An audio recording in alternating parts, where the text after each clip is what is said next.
Au cinéma mercredi prochain, le deuxième volet des aventures de Boule et Bill, réalisé par Pascal Bourdiau. Franck Dubosc retrouve son rôle de père du petit rouquin qui ne se sépare jamais de son cocker. Mais c'est Mathilde Seigner qui a pris la place de Marina Foïs pour incarner la mère de Boule. Les deux acteurs qui ont partagé bien des comédies, notamment Camping, ont raconté à Alexandra Rouault ce qui les faisait rire quand ils étaient plus jeunes. Salut les copains, c'est moi Bill l'éclair. Je suis de retour avec mon meilleur ami Boule. Et oui, le petit garçon roux et son cocker reviennent au cinéma pour un deuxième volet.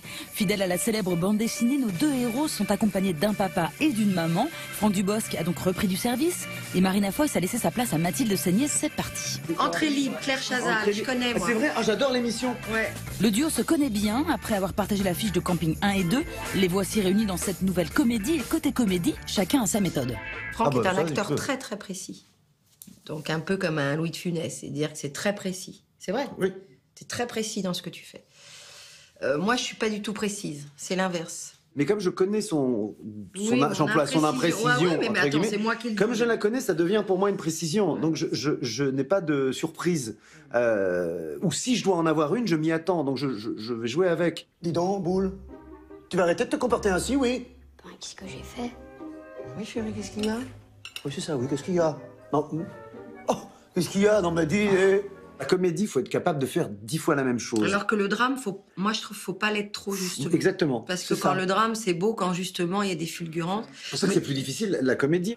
N'est-ce pas, mademoiselle? Puisque c'est un film pour les petits et pour les grands, nous sommes revenus sur ce qui les faisait rire enfants.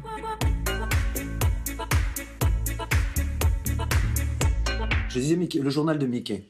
Ça, je l'ai lu jusqu'à assez tard. Dans le journal de Mickey, il y avait une histoire de Mickey, puis à la fin, il y avait des petites histoires courtes. Et je me souviens, j'avais un ordre pour lire, celle que je préférais, les raptouilles. Moi j'avais, mais je sais pas, pour moi ça me paraissait très connu, c'était les Agis. Oh, c'est marrant, ça dit rien à personne, mais ça cartonnait. Tu te rappelles pas des Agis? Je suis beaucoup trop jeune. Lily, mais non. Mais non, enfin, je n'ai pas mon âge.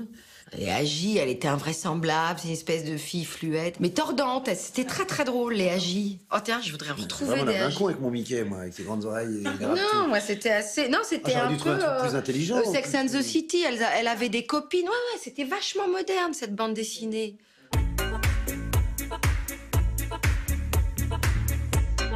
Louis de Funès, moi. C'était hallucinant, parce qu'il me faisait pisser de rire, mais même dans des conneries incroyables.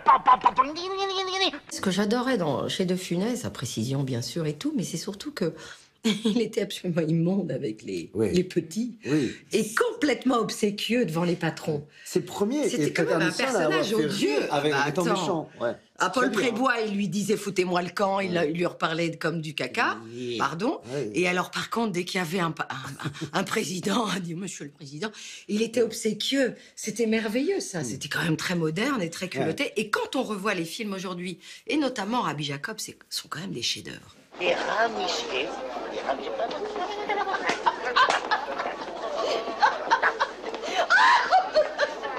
J'étais pas très De Funès, je le suis plus maintenant. Peut-être parce que j'apprécie cette précision, surtout non, c'était plus Jerry Lewis, moi. C'est Dr. Jerry and Mr. Love, c'est le premier souvenir.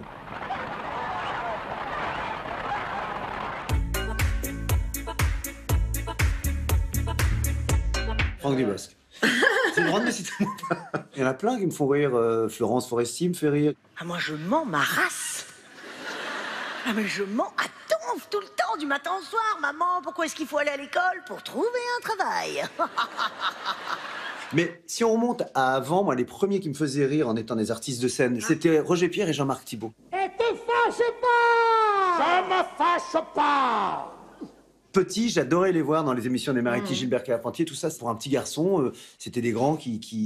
Puis c'était deux, donc ça faisait des grands qui jouent ensemble. Deux adultes qui jouent comme des enfants, je trouvais ça drôle. Change de pied, c'est fait. Oh. Encore. Ah ben tu le savais?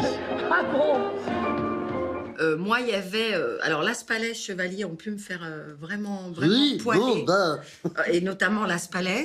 Non mais attendez monsieur, un avion normalement on peut ou on peut pas en descendre. C'est vous qui voyez. Ah non, oh non, c'est pas moi qui va, non, c'est à vous de me dire. Incroyable ça.